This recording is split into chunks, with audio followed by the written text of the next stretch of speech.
Strap in for a roller coaster ride where curiosity, humor, laughter, and the odd case of wisdom is applied to understanding the adventure of life. Welcome to the Rawle and Gene Show, the power of coaching, guided by two knuckleheads who invite you to sit in the front car with them on this ride.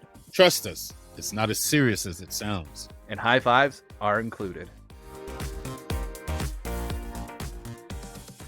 Hey everybody, welcome to episode 12. Rawle's repping the Okanagan lifestyle brand.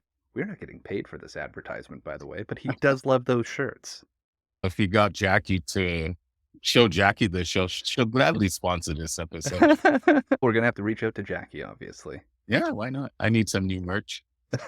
I love these shirts. So they're really well made, and I've had this 4 years now, I think. She gifted this to me. Do you know the store? I know of it. I don't have any of their brand, though, but tons of people here in the Okanagan have a lot of the Okanagan lifestyle brand and merch and swear by it, and it seems they've done a good job with it.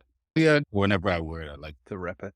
I like to rep it. It just reminds me that I'm still part of the Okanagan, and a small part. A piece of your heart will always be here.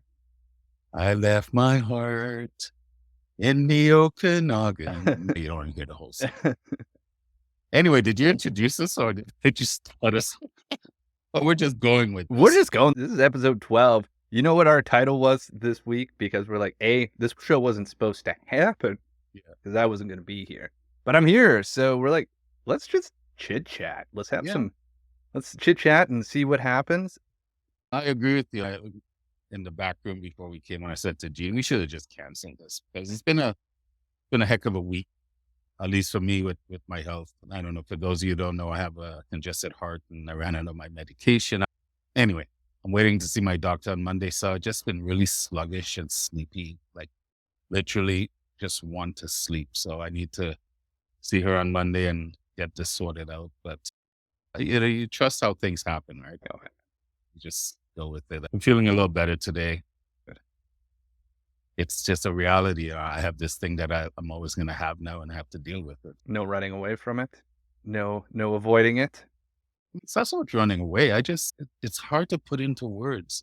Even my doctor, she goes, "You're an interesting character." She goes, "It really doesn't seem to bother you that your heart could blow up." I go, "No, it doesn't at all." And even this week, I haven't been on my medication, so I haven't been on it for a week or almost 2 weeks now. So I'm feeling the effects of it. And even that, I know it could blow up, but okay. Yeah.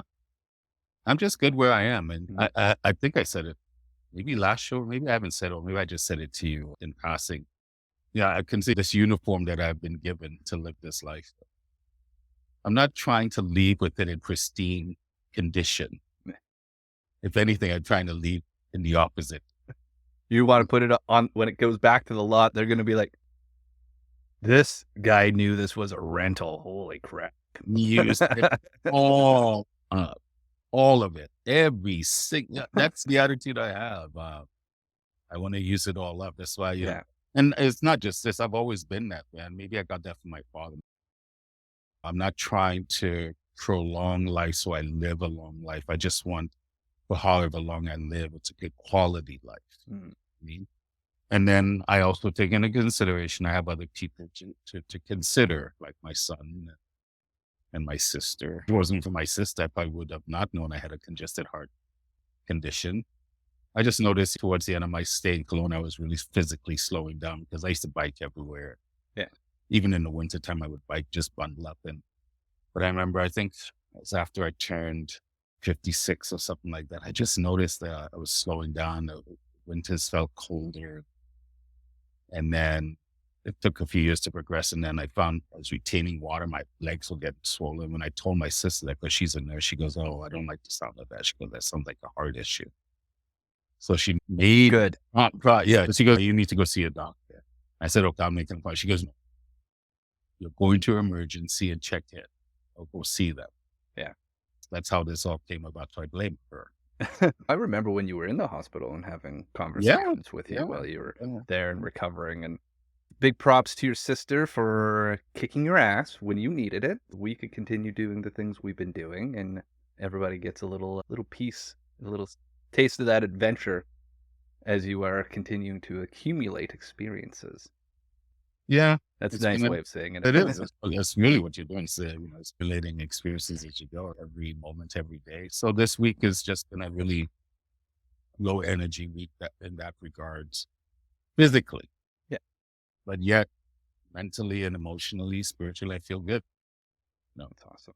mentally ties into the body as well. So I feel a bit sluggish in that regards, but it's not like I have any overlapping thoughts or repetitive negative thoughts. Nothing like that. Good. I'm just going with it. And is what it will be. I can step into a victim mindset and go, oh, Gene, I'm not feeling well in that.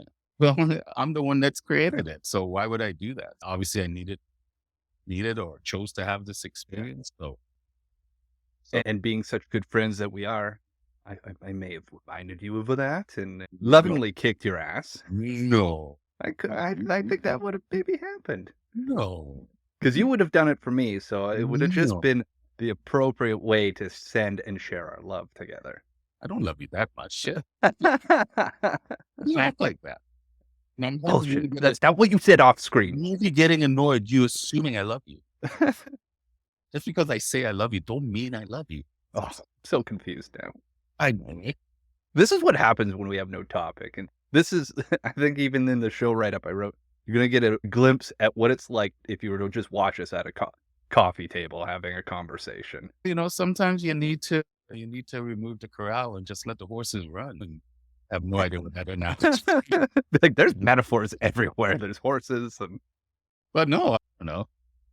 You can't always script life and things happen. You got things going on in your life. Like we're talking in the green room before we came on. You got lots on your plate. Sounds like you got lots on your plate that you don't want on your plate, but you got to deal with it anyway. yeah, I referenced that and then we were talking about handling conflict and stuff. And one of the realizations I've had over the past number of years is I've avoided conflict in different areas. Professionally, I've always been very good about stepping into conflict and having, sharing how I to write a few emails.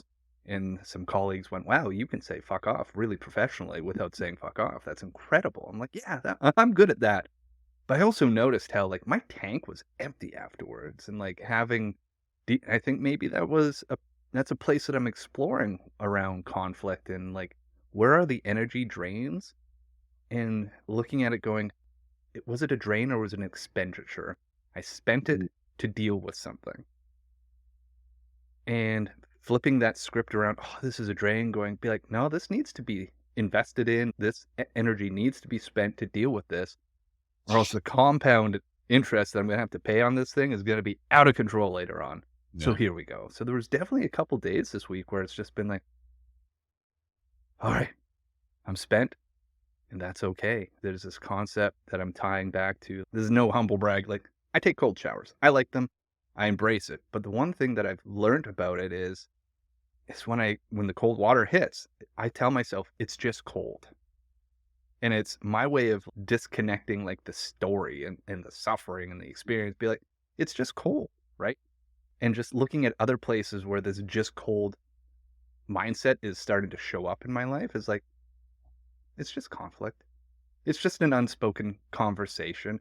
It's just a reaction. It's just, oh, like none of this needs to have an attachment to who I am or who I'm becoming. It's just an experience that I can learn from and be in. We know that there's the potential for us to get angry or someone else to get angry based on what we have to say. We try to avoid it. They'll take the we out, and that's what I used to do.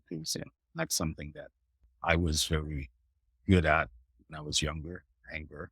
And then I used to always like to fool myself. Yeah, I'm really good at conflict resolution. No, I wasn't. I knew how to avoid, and I knew how to use language of avoidance to make it sound like we were coming to some sort of resolution, but we weren't.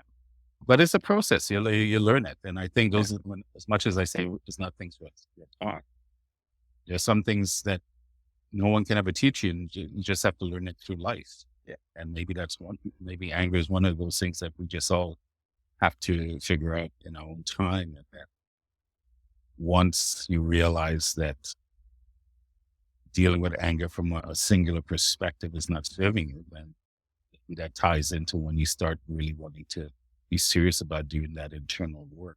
So, so first of all, let go of all that stuff and then really understand how to deal with things in a different way. This theme of ripping the we out and going to the me here, what I've learned from this and I continue to learn is emotions that were like flagged as negative would say something about who I was. And that would be part of the story and the attachment. Be like, oh, I'm an angry person. Oh, I'm a Mm. bad person. Or I'm a shy person. I'm a fill in the blank person. Be like, I'm a person experiencing this thing. And if what I'm coming to realize and explore and accept, I think, beyond just acknowledge, but accept is I'm feeling those things because I have a body that empowers me to feel those things. So it must be natural. It must be okay. And I can also now go, feeling it, does it need to lead the action though? What can I use this to inform how I take my next step? It obviously has a voice that needs to be heard and a place because it's showing up. So why is it showing up? Is why it's showing up? Is it relevant to what's happening in this moment? Yes, no, maybe. Pull what you need from it and go to the next one. If that does that make sense? Oh, it makes complete sense. As you're talking, I'm just hearing you reiterating the things that I always say. How do you know? How do you know light without dark? Yeah. You only want the good and beautiful experiences, and yet without the others, you wouldn't know. So that means the others, whatever you want to call it, that serves a purpose, Yeah. and they serve a tremendous purpose. It almost speaks to the state of the world today. People just want lollipops and unicorns. And then when the other shows up, they try to make it into lollipops or unicorns, and it doesn't work. And who wants unicorns? They're the most vicious beast on the mythical battlefield. And again, that fits into the times because the things that we always like to convince ourselves is really good is actually sometimes not really good. Eh, But I like to use that analogy because it's, oh yeah, you've been convinced unicorns are great. And they are. I love the unicorns. They're mythical creatures, but in the real world, no. It's, but I love the way you just said it. If I'm feeling it in the body, it must be real. It is real. Yeah. Anger is a real thing. Conflict is a real thing. We live with other people on this planet. Why would you not expect to have conflict, right? You can only turn the other cheek so many times. And That's even when you're turning the other cheek, that is a strategy for dealing with conflict. But eventually, if you keep turning the other cheek, that means you're maybe not honoring you and what you need to say and do. And all you're doing is teaching this person, oh, I can say whatever I want to this person. They'll just keep turning the other cheek. Eventually, you're going to develop resentment because, yes. well, somehow I'm not angelic. I'm not perfect. Nobody is. And I guarantee you, if you're angelic and perfect, you're not going to live the stories Rawle was talking about. But when he turns in his meat suit and they look at the lock, go, that thing got used and abused. Yeah. I Great want, set of stories, man, I right? want, You're not going to have that, and you have to create this space. You have to allow yourself to have it. We're not trying to point the finger outside. All the fingers are coming back towards this side of the screen. Is like embrace all of it. whether you embrace it or not, G, you're going to have it. Yes, and the whole thing here's where the initial train of thought got started. You said about turning the cheek, right? That's a strategy. You're correct. But if you have to keep turning the cheek and you keep having the same experiences, be like, try something new. I support making mistakes because it means you're trying. You're going out of your way to learn something. I hate making the same mistake because why would I make the same mistake twice? Sometimes it happens and we're just human. But if you're putting in the same inputs and going, I bet I'm going to get a new output now when this thing shows up, be like, no, you can turn the cheek. But if you come back to the situation and it's all the same, then something didn't get resolved or dealt with. And what is that? And maybe sometimes you're not turning the cheek, but you're going to knock the proverbial thing out. Maybe you're going to sit it down. Maybe you're going to sit down and go, you know what? I'm going to understand you before I open my mouth. This situation. I like the I practice. think that's a part that's part of the 4 agreements that we talked about many times, but you've also talked on the 7 habits of effective people, right? That's what is it? Stephen Covey says, seek to understand before you're understood. Seek first to understand. Yeah, habit number 5. Seek first to understand, then be understood. Yeah. And it's funny, I've always looked at that habit. Is it possible to seek to understand but not be understood? Oh yeah. And I realize, no, not in this human understanding. We all want to feel understood. We all want to feel heard. And if you're in a moment of conflict and you are practicing listening to somebody else and taking into what they have to say, and then they're not affording you the same luxury of that, it will eventually bother you. And it turns into resentment. So I think again, human experience is about balance. Just like it ties into the universe itself. It's about balance. This world is about balance. And if you're not in balance, you're going to feel it and it will come out. A negative doesn't mean you're going to necessarily lash out at people. You could just internally shut down and start self-sabotaging yourself and self-medicating yourself because you're not saying the things that you say. You're not being healthy with anger. So you turn it against yourself. And I think it's important to recognize that we have to be balanced. I'm always willing to turn the other cheek, but I'm also not that guy that's going to turn it 10, 20 times. Yeah. If after the third time you're not getting this, then no, it's not you not getting it. I'm not getting it. I'm going to get it because if I'm turning the other cheek, that means you're hitting it every time and it hurts. And I am going to preserve myself. And I think a lot of times people just feel that it doesn't matter. You take whatever people do. No, I believe in responsible freedoms. I believe in being responsible. This thing about I can do whatever I want whenever I want is bullshit. It's a lie. How can you when you live on the planet with other people? And when you live with other people, you have to accept the good, the bad, the beautiful. A lot of times we just want to get in the beautiful. So when the bad and the ugly happen, we don't know how to deal with. And we either try to fight or fear or flight. We run. Yeah. Or we fight, but we fight in a very negative, confrontational, all out war type of way. And which I used to do, so capable of doing it. I just rarely do it. But I'm not going to sit here and tell you trying to blow sunshine up your ass. Shit, I have no problems with getting angry at all. None. I'm not going to make excuses anyone about who I am. I'm quite good with it. Right? I'm very good with it. There's a difference between being an angry person, getting angry. I have no problems with getting angry. Anger lets me know I'm not in a state of integrity with myself and it within my environment. Something is happening that I'm choosing to take myself out of that state of integrity. So I'm going to look at that. I'm going to address it, and I'm going to address it in a way that I try to understand first. But I also have no problems in opening my mouth and telling you what you need to hear. That piece, what you need to hear, that stops me and goes, who's the conveyor of what any of us need to hear? I'm the conveyor based on the interaction that I'm facing. Then what is it that in those places, when you flip around and be like, this is what you need to hear, it'd be like, what I actually hear is, this is my line. I'm making it very clear about where here's my business, here's your business, and you happen to be in my business right now. And that's not, we're going to remove that back. It's a redefinition of maybe a place where that boundary has slipped and go back to this understanding to be understood. As it really points back inward going, am I taking the time to understand what's happening here? What's my expectation? What's my preference? And how far apart are those two right now? I'm going, what do I need to either let go of this preference or disengage from this expectation and focus elsewhere? Or how can I bring this back to balance and harmony? When I say I'm going to say what you need to hear, you do need to hear it because I'm going to honor my boundaries. You're not going to honor it, I will honor.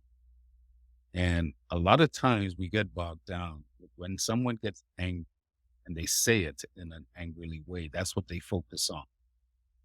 They don't stop to think, oh, this person had tried to explain that same thing to me in many different ways before.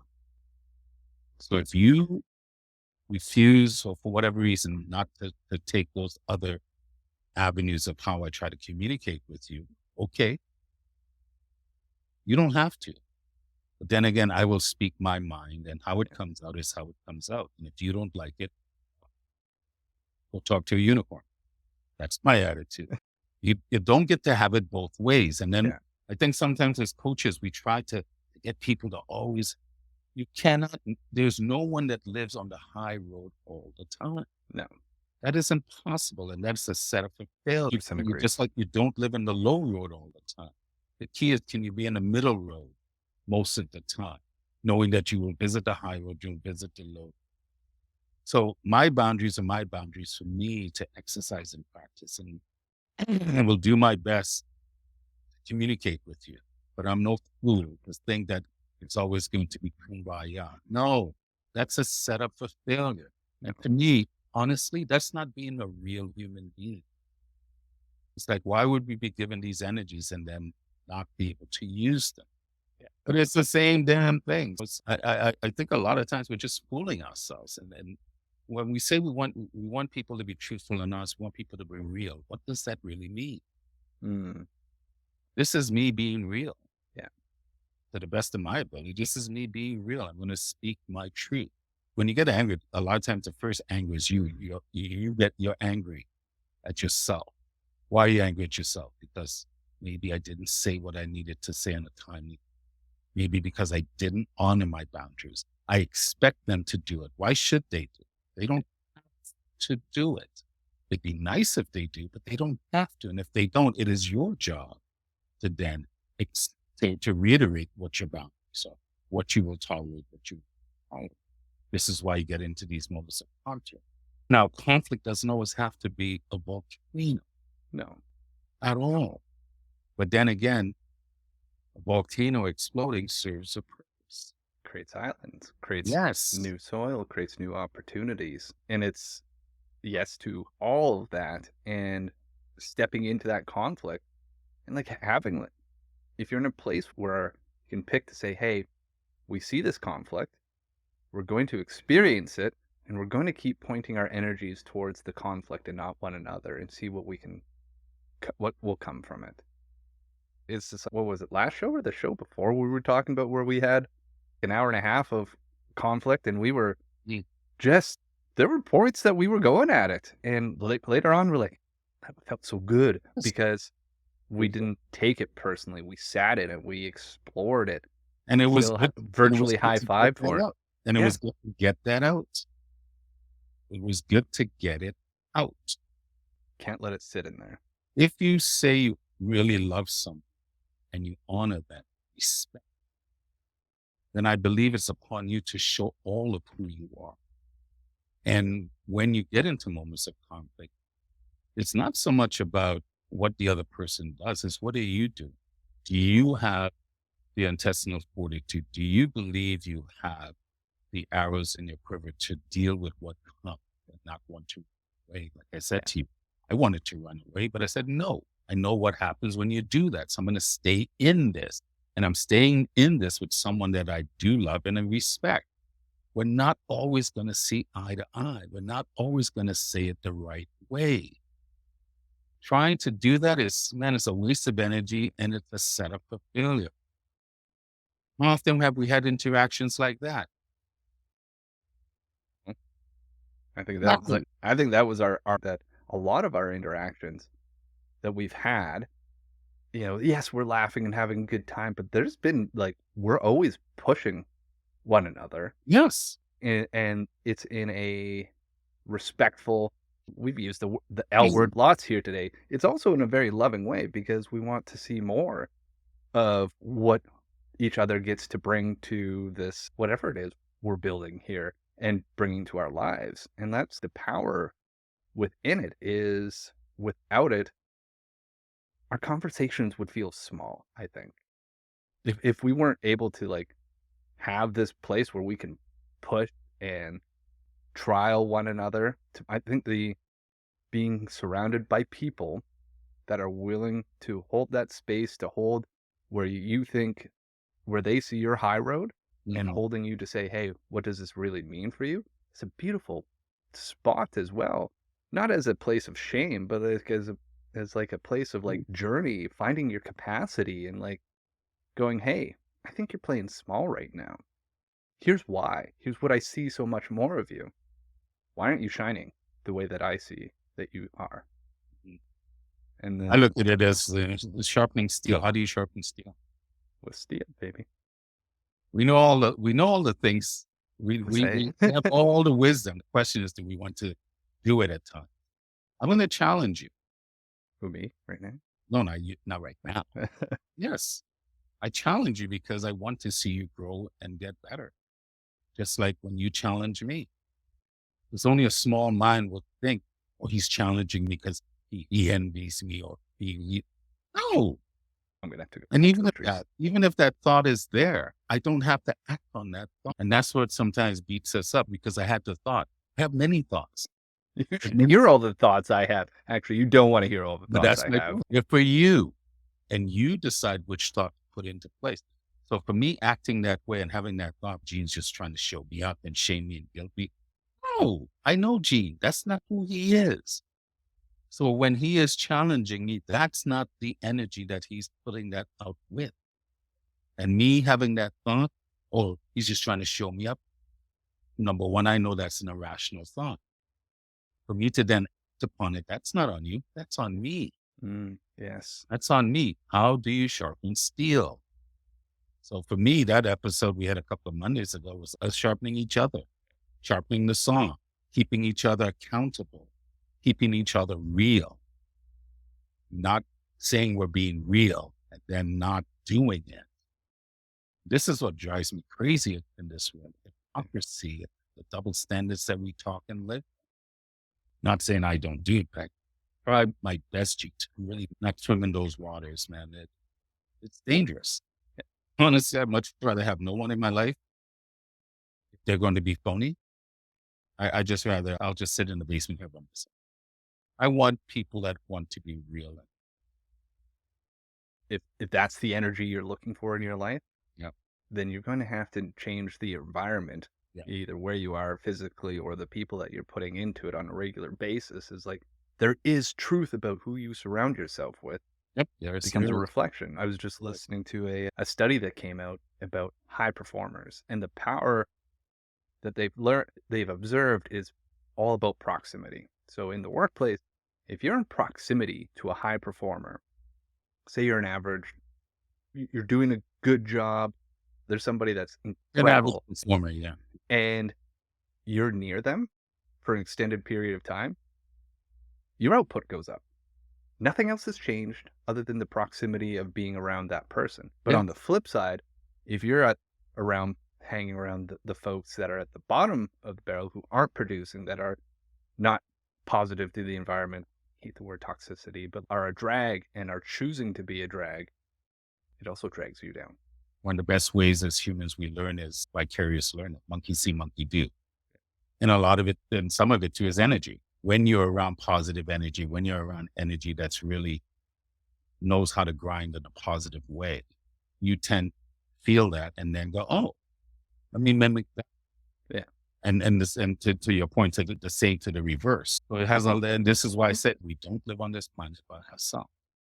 So this is why when I speak, I try to remember that. Talking, what I'm entitled to. I'm not really entitled to anything. I'm entitled to my thoughts. And then what I choose to do with those thoughts, that's up to me. But I'm not really entitled to anything. There's a word we need to look at. You talk about toxicity. Toxicity is a real thing. Entitlement, it's a real thing too, but we also have to look at it. So how we use these things. And for me, the key word is balance. Find balance. Find. Because I've known you for how many years now?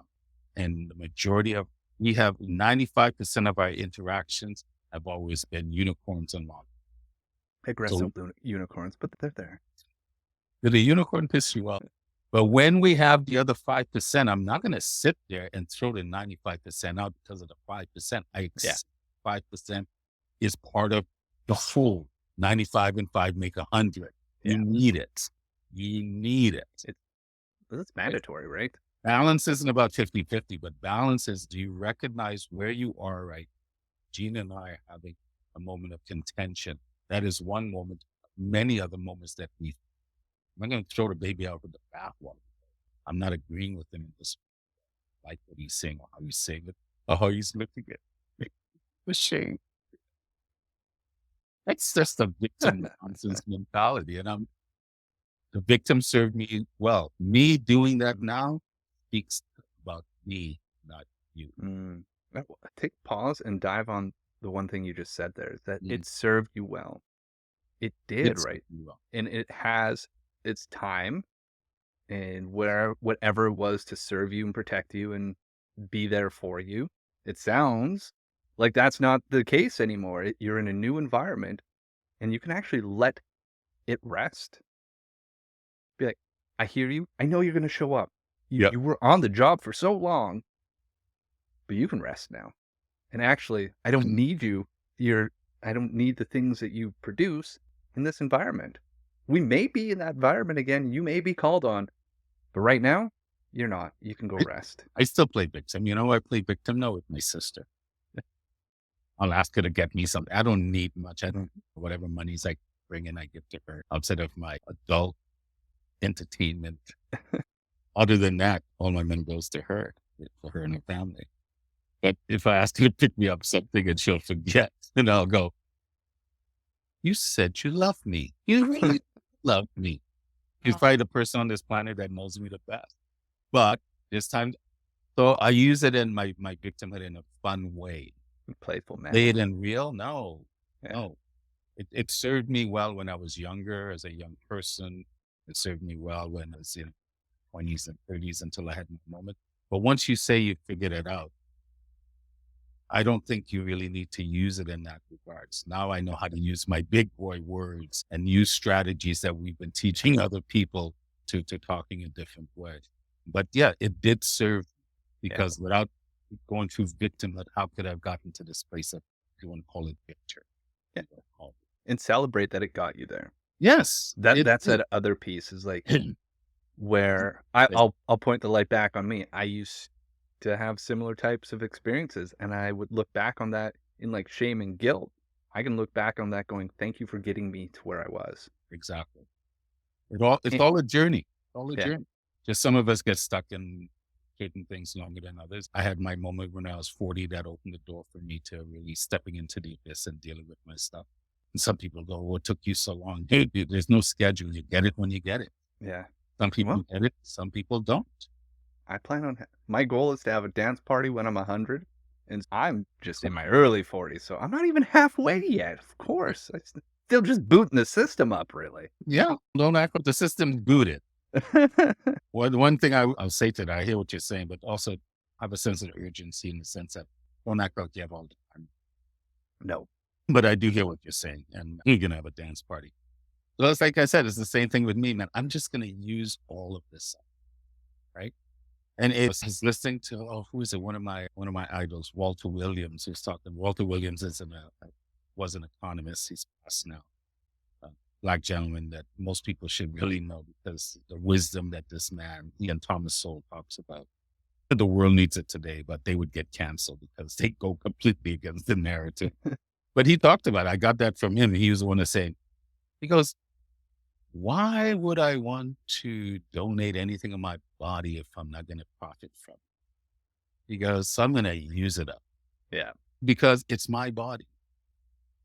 And he believes it as if it's mine, I should be able to benefit from it. I should be able to sell it. If I can't sell it, then it's not mine. It belongs to someone else. So anyway, so it's I'm going on a different thing. But what he was basically saying is that if I can't harvest my own stuff and sell it to benefit me, then I'm going to use it for its full capacity. And that I identified. Because when I'm out of here and they do the autopsy, oh man, his liver was just filled with holes and spots. That's because I drank and enjoyed life. As long as my lungs aren't going to be pink anymore because I smoke. He loved to smoke because I smoked it well. Point was, he was trying to say, I'm going to use this fully. Yeah. Fully, because I'm not trying to extend life or whatever, because I want to live a good quality life. And when it's my time to go, and that's how I feel. Right. with all that's been going on with my health. That's really how I felt. And even when I found out the news about my heart, it never bothered me. It never scared me at all because I'm good. It's not like I'm looking to die this second, but I'm actually good. If that was to happen, that's out of my control. That'd be a horrible way to end this show, honestly. Maybe or maybe not. We don't know. I'm going to put it out there that we don't find out. Let's not find out that. I'm not saying let's find out, but I'm just, if that was to happen, then you would deal with it. And it might turn out to be a blessing for you. I don't know. You don't know, but that's the point. Yeah. You don't know. So I'm not going to sit here and be fearful. No, I'm going to keep living. I'm going to do things that I promised to do. Go to the doctor on Monday. I'm going on Monday. Goddamn pills and stop being a pain in the ass to your sister.